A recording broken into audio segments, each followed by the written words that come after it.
Good morning students. चलिए बढ़ते हैं आज के हमारे पहले टॉपिक की तरफ। आज का हमारा पहला टॉपिक है अयोध्या एयरपोर्ट। अयोध्या जो अभी के समय में काफ़ी हाईलाइटेड मुद्दा बना हुआ है, काफ़ी चर्चित है न्यूज़ में हर जगह श्री राम मंदिर को लेकर, तो इसलिए भी यहाँ पर ये काफ़ी इम्पॉर्टेंट हो जाता है। और चूंकि यहाँ पर अयोध्या एयरपोर्ट की बात हो रही है तो यहाँ पर इम्पॉर्टेंट क्या है, चलिए इसको हम लोग डिस्कशन करते हैं आगे कि क्या चीज़ें यहाँ पर दी गई है।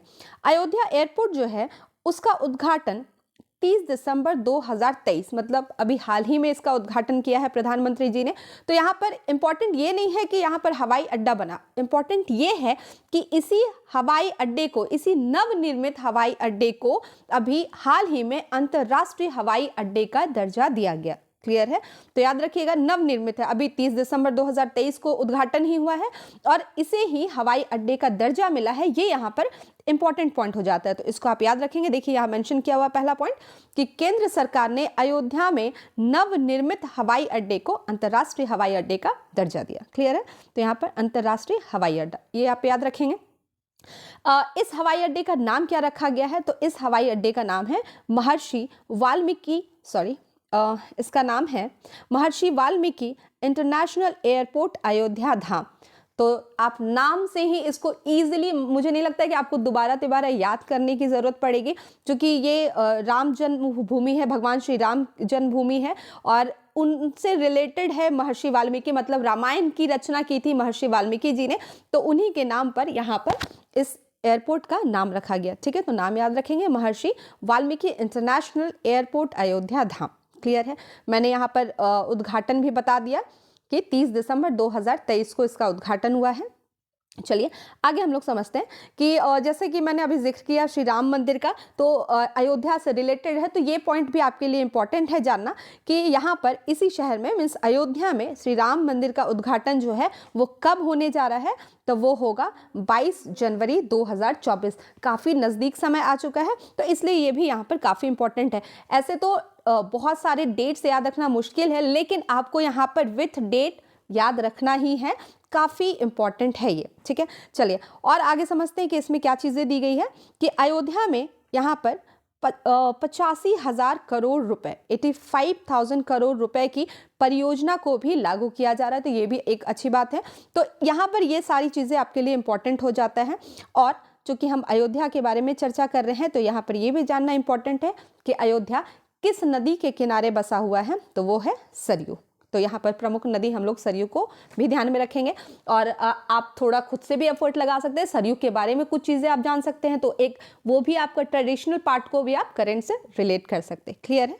चलिए हमने अयोध्या एयरपोर्ट को देखा। ठीक है, तो चूंकि यहाँ एयरपोर्ट की बात हो रही है तो कुछ चीज़ें और हम लोग ऐड कर देते हैं यहाँ पर। मैं आपको कुछ यहाँ पर मेंशन नहीं किया हुआ, लेकिन आप उसको नोट डाउन कर लेना। यहाँ पर इंटरनेशनल हवाई अड्डे पर जोर दिया गया है क्योंकि यहाँ पर इसे यही दर्जा मिला है। तो कुछ फैक्ट आप जान लीजिए, कुछ ट्रेडिशनल पार्ट कि क्या था इसका। जो भारत का सबसे बड़ा अंतर्राष्ट्रीय हवाई अड्डा जो है वो है इंदिरा गांधी इंटरनेशनल हवाई अड्डा, इंदिरा गांधी अंतर्राष्ट्रीय हवाई अड्डा।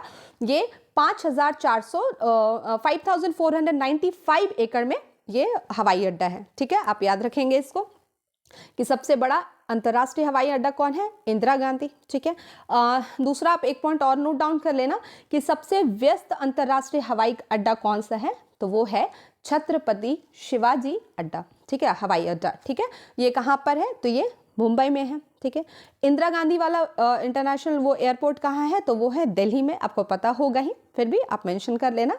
और एक फैक्ट और जान लीजिए कि भारत का पहला अंतर्राष्ट्रीय हवाई अड्डा जिसे PPP यानी कि ट्रिपल P मॉडल के तहत विकसित किया गया है, तो वो हवाई अड्डा है कोचिन अंतर्राष्ट्रीय हवाई अड्डा। ठीक है, कोचिन अंतर्राष्ट्रीय हवाई अड्डा। तो यहाँ पर मैंने आपको बताया कि ये ट्रिपल P मॉडल पर बेस्ड है, तो आपको जानना चाहिए कि ट्रिपल P मॉडल क्या है। आपने पढ़ा भी होगा, पब्लिक प्राइवेट पार्टनरशिप इस मॉडल पर, यानी कि सार्वजनिक निजी भागीदारी, इस मॉडल पर यहाँ पर ये बना हुआ पहला अंतर्राष्ट्रीय हवाई अड्डा है। ठीक है, तो आप नाम से ही रिलेट कर लोगे कि क्या है, पब्लिक प्राइवेट पार्टनरशिप, इन दोनों के बीच का पार्टनरशिप है। ठीक है, तो चलिए ये 3 फैक्ट आप खुद से ऐड कर लेना। ठीक है, चलिए हम लोग नेक्स्ट बढ़ते हैं अगले टॉपिक की तरफ। अगला टॉपिक है हमारा Gujarat vibrant summit. Gujarat vibrant summit, अब समिट है तो इसके बारे में ये भी आपका इंपॉर्टेंट हो जाता है, कुछ चीज़ें आप इसके बारे में क्लियर आउट कर लेना। सबसे पहला कि डेट आप याद रखना कि ये कब से कब हो रहा है, तो ये होगा 10 से 12 जनवरी, ठीक है, 10 से 12 जनवरी के बीच ये समिट होगा। और ये कितनावा संस्करण है, तो ये कितनावा समिट है आप कह सकते हैं, तो ये है 10th समिट, ठीक है। इस समिट का थीम क्या है, ये कुछ फैक्ट्स है जो आपको याद रखने ही हैं। थीम है इसका gateway to the future, gateway to the future. चलिए कुछ और आंकड़ों की तरफ बढ़ने से पहले थोड़ा सा हम समझ लें कि आखिर इस समिट के पीछे का उद्देश्य क्या है, क्योंकि कोई भी समिट हो रहा है तो ऑब्वियसली उसके पीछे का एक उद्देश्य होगा। तो यहाँ पर ये जो गुजरात वाइब्रेंट हो रहा है, इसके पीछे का समिट ये है, चूँकि आप अगर ये देख सकते हैं थीम क्या लिखा हुआ है, गेटवे टू द फ्यूचर। अब आप इससे लिंक करना, यहाँ पर क्या है, गेटवे टू द फ्यूचर में बताया जा रहा है यहाँ पर कि जितने भी ग्लोबल लीडर्स हैं, क्योंकि अब ग्लोबलाइजेशन हो गया है, ठीक है, तो जितने भी ग्लोबल लीडर्स हैं, जितने भी पॉलिसी मेकर्स हैं, इंडस्ट्री एक्सपर्ट्स हैं, उन लोगों को एक जगह पर लाना और सब सारे लोग मिलकर डिस्कस करेंगे और अपॉर्चुनिटीज़ को एक्सप्लोर करेंगे। क्यों एक्सप्लोर करेंगे, किस लिए, तो फॉर सस्टेनेबल डेवलपमेंट, सतत विकास के लिए ये सारे लोग आपस में मिलकर डिस्कशन करेंगे और चीज़ों को एक्सप्लोर करेंगे। और इसीलिए इस गुजरात वाइब्रेंट समिट को कराया जा रहा है। आई थिंक यहाँ तक क्लियर होगा, ठीक है। एंड जो सस्टेनेबल डेवलपमेंट हो रहा है for what, for economic growth and for international cooperation, क्योंकि अब हम सारी चीज़ों को ग्लोबली कर रहे हैं, इसलिए यहाँ पर ये काफ़ी इंपॉर्टेंट हो जाता है, ठीक है। चलिए, तो आपको थीम याद रखना है, gateway to the future, 10th summit है ये। चलिए कुछ पॉइंट्स यहाँ पर और है, इसको भी आप देख लेंगे। यहाँ पर लिखा हुआ है कि इस वर्ष 31,000 समझौते होने के आसार हैं, ठीक है। तो माइट भी सवाल बने, लेकिन उतने चांसेस नहीं, लेकिन फिर भी आपको ध्यान में ये रखना है कि 31,000 समझौते होने के आसार हैं। और 2019 में इसी सेमिनार में कितने समझौते हुए थे, तो 28,360। तो इस बार उससे कई ज़्यादा समझौते होने के आसार रखे जा रहे हैं, ठीक है। चलिए नेक्स्ट पॉइंट आप देखेंगे कि गुजरात औद्योगिक विकास निगम के उपाध्यक्ष का कहना है कि इस बार 32 देशों के प्रतिनिधि हिस्सा लेने जा रहे हैं। तो चलिए आप एक लाइन में बोल सकते हैं कि इस समिट में कितने देश के प्रतिनिधि हिस्सा ले रहे हैं, दैट इज 32, 32 देश के प्रतिनिधि हिस्सा लेंगे, ठीक है। 2019 में हमने अभी भी कंपेयर किया, तो 2019 में 15 देशों के प्रतिनिधि ने हिस्सा लिया था। तो दिन प्रतिदिन क्या हो रहा है, ग्रो हो रहा है इसमें। और ये अच्छी बात है कि इसमें भागीदारी लोगों यहाँ पर भागीदारी ग्लोबल वे में काफ़ी अच्छे से बढ़ रहा है, जैसे कि अभी हमने 19 से कंपेयर किया, ठीक है। और इसकी शुरुआत कब हुई थी, तो आपको जानना ज़रूरी है यहाँ पर 2002-3, ठीक है। चलिए ये 2002-3 में कन्फ्यूज़ मत होइएगा, ठीक है। चलिए नेक्स्ट बढ़ते हैं हम लोग अपने अगले टॉपिक की तरफ। हमारा अगला टॉपिक काफ़ी चटकदार वाला टॉपिक है, मतलब नाम ही है चटनी। सिमिलीपाल काई चटनी को मिला जीआई टैग, ठीक है, चटनी। तो यहाँ पर जीआई टैग आपको मतलब इम्पॉर्टेंट होता है जब भी किसी को किसी भी चीज़ को किसी भी खाद्य पदार्थ या किसी भी चीज़ को यहाँ पर जीआई टैग मिलता है। तो यहाँ पर एक अभी हाल ही फिलहाल में जीआई टैग मिला है किससे, सिमिलीपाल काई चटनी को, ठीक है। तो अब ये इंपॉर्टेंट हो जाता है कि आखिर ये चटनी कहाँ से बिलोंग करता है, ठीक है। तो चलिए जानते हैं इसके बारे में। ये चटनी जो है ओडिशा के मयूरभंज ज़िले, आपको ज़िला भी याद रखना है और आपको राज्य भी ध्यान में रखना है, ठीक है। कहाँ पर राज्य पूछेगा तो ओडिशा, ज़िला पूछेगा तो मयूरभंज ज़िला, ठीक है।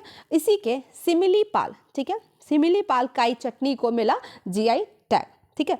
ये मतलब वहाँ की एक भौगोलिक चीज़ को दिखाता है, दर्शाता है कि अगर वहाँ पर है तो उससे रिलेट, जैसे आपने पढ़ा होगा ना कि कई सारे ऐसे खाने के, जैसे आप बोल लो लड्डू है या कोई पहनने की चीज़ें है, साड़ी है, तो ये एक भौगोलिक संकेतक है, उस क्षेत्र का भौगोलिक संकेतक होता है जीआई, इसलिए वहाँ पर उसे जीआई टैग दिया जाता है।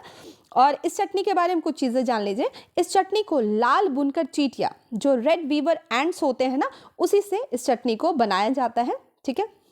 ये भी इंपॉर्टेंट है, पूछ सकता है कि किससे इसे बनाया जाता है, ठीक है। ये चटनी काफ़ी लाभदायक होती है, अब हेल्थ के पर्पज़ से काफ़ी पौष्टिक है ये, क्योंकि यहाँ पर देखिए आप इसमें लिखा हुआ कि कितनी सारी चीज़ें इसमें है, इस चटनी में कितनी सारी चीज़ें प्रचुर मात्रा में पाई जाती हैं। तो आप देखिए इसमें प्रोटीन, कैल्शियम, जस्ता means zinc, vitamin B12, iron, magnesium, potassium, तो ये सारे पोषक तत्व जो है इसमें पाए जाते हैं। तो आप देखिए एक चटनी में कितने सारे पोषक तत्व है और कितना लाभदायक है ये हेल्थ के लिए। और साथ ही साथ इस चटनी के सेवन से, इसको खाने से जो आपका प्रतिरक्षा प्रणाली है, जो लड़ने की ताकत है आपके शरीर की, उसको भी ये काफ़ी बढ़ावा देता है। तो आप हेल्थ के पर्पज से कहें तो ये काफ़ी ज़्यादा इंपॉर्टेंट हो जाता है। और चूंकि इसे जीआई टैग मिला है तो ये और भी इंपॉर्टेंट होता है आपके एग्जाम के पॉइंट ऑफ व्यू से। ठीक है, तो आप नाम याद रखेंगे, सिमलीपाल काई चटनी, कहाँ से? उड़ीसा के मयूरभंज जिले से। ठीक है, और रेड वीवर एंड्स। आपको ये चीज़ें नहीं पूछेंगे कि क्या क्या चीज़ें पाई जाती हैं, फिर भी आपको दिमाग में ये रखना है। चलिए नेक्स्ट पॉइंट हम लोग बढ़ते हैं नेक्स्ट टॉपिक की तरफ। हमारा नेक्स्ट टॉपिक है भारत नेपाल समझौता। ठीक है, तो समझिएगा, नेपाल हमारा पड़ोसी देश है और यहाँ पर ये समझौता काफ़ी इम्पोर्टेंट हो गया था क्योंकि अभी कुछ समय पहले की बात है, नेपाल से थोड़ा डिस्प्यूट चल रहा था भारत का, और जो सही नहीं था। और सही क्यों नहीं है, मैं थोड़ा सा आपको इसका थोड़ा सा बैकग्राउंड ले चलती हूँ यहाँ पर। सही इसलिए नहीं है क्योंकि आपको भी पता है कि जो नेपाल है ये एक बफर स्टेट है। ठीक है, बफर स्टेट मीन्स क्या होता है कि जब कोई दो देश जैसे कि चाइना है और इंडिया है, इन दोनों देश के बीच में, जो आप कह सकते हैं ना कि इंडिया और चाइना दो बड़ा देश है। ठीक है, तो इन दो बड़े देश के बीच में अगर कोई छोटा देश होता है तो उसे हम कहते हैं बफर स्टेट। क्यों? क्योंकि वो दोनों देश, जो दोनों बड़ा देश है, वो अपना वर्चस्व चाहता है। जैसे फॉर एग्जाम्पल मैंने यहाँ पर नाम लिया इंडिया और चाइना के बीच नेपाल, तो यहाँ पर इंडिया भी चाहेगा कि नेपाल के साथ उसका रिलेशन अच्छा हो या वहाँ पर उसका वर्चस्व हो, या यहाँ पर चाइना भी चाहेगा कि यहाँ पर उसका वर्चस्व हो नेपाल में। तो ये थोड़ा, अगर नेपाल पर चाइना का वर्चस्व हो जाता है या चाइना अपनी चीज़ों को वहाँ पर ये कर रहा है, अगर वो मान लीजिए नेपाल पर कब्जा करने का सोचे या कुछ भी अपना वर्चस्व बनाने का ही सोचे, तो ये इंडिया के लिए क्या हो सकता है? खतरा हो सकता है। इसलिए नेपाल के साथ भारत का संबंध अच्छा होना काफ़ी ज़रूरी है और इसीलिए कहीं ना कहीं ये समझौता यहाँ पर किया गया था कि नेपाल के साथ हमारा समझौता, मतलब हमारा जो रिलेशन है वो अच्छा बना रहे। ठीक है, तो चलिए कुछ फैक्ट को हम लोग समझते हैं। यहाँ पर दिया गया है कि भारत के विदेश मंत्री, तो पहले तो आप ये भी नाम याद रखेंगे कि भारत के विदेश मंत्री है कौन? Doctor S Jaishankar. इन्होंने नेपाल की आधिकारिक यात्रा की 4 से 5 जनवरी के बीच। ठीक है, तो 4 से 5 जनवरी नेपाल में इन्होंने यात्रा की और इसी दौरान दोनों देशों के बीच कई महत्वपूर्ण समझौते हुए। ठीक है, मैं इसको थोड़ा सा इरेज कर दे रही हूँ, आपको क्लियर होगा यहाँ पे। हाँ, अब आप देखेंगे यहाँ पर, हाँ ये थोड़ा सा हाईलाइट कर देती हूँ। ठीक है, तो यहाँ पर काफ़ी समझौते हुए हैं। क्या यहाँ पर हुआ है? तो पहले एक चीज़ आप देखिए, आप थर्ड पॉइंट में देख सकते होंगे कि भारतीय रॉकेट से नेपाली सैटेलाइट मुनाल को लॉन्च किया गया। ठीक है, वैसे आप ये चीज़ जान लीजिए, रॉकेट मेंशन किया हुआ है यहाँ पर, लेकिन इसको हम लोग जो टेक्निकली लैंग्वेज में बोलते हैं, टेक्निकल लैंग्वेज में हम कहेंगे इसको लॉन्च व्हीकल। ठीक है, जैसे हमने पिछले क्लास में लॉन्च व्हीकल के बारे में काफ़ी पढ़ा था। ठीक है, इसरो से रिलेटेड हमने पढ़ा वहाँ पर। तो भारत के पास जो लॉन्च व्हीकल है उससे नेपाल अपने सैटेलाइट को लॉन्च करेगा। उसके सैटेलाइट का नाम क्या है? मुनाल।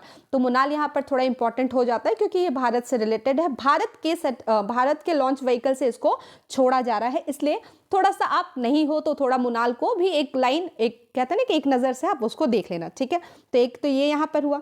दूसरा नेक्स्ट पॉइंट आप देखेंगे, जो क्रॉस बॉर्डर ट्रांसमिशन लाइनें हैं और भूकंप के बाद राहत आपूर्ति के लिए 1000 करोड़ रुपए देने की बात कही गई है। ठीक है, तो ये राशि कौन देगा? ऑब्वियसली ये राशि भारत देगा। किसको? नेपाल को। ठीक है, वहाँ पर भूकंप के बाद जो राहत आपूर्ति दी जाती है तो उसी आपूर्ति के तौर पर यहाँ पर कितना रकम दिया जा रहा है? तो वो रकम है 1000 करोड़ रुपए देने की बात हुई है। ये सारे समझौते हुए हैं दोनों के बीच में। ठीक है, और नेक्स्ट पॉइंट में आप देखेंगे, भारत अगले 10 साल के अंदर नेपाल से कितना?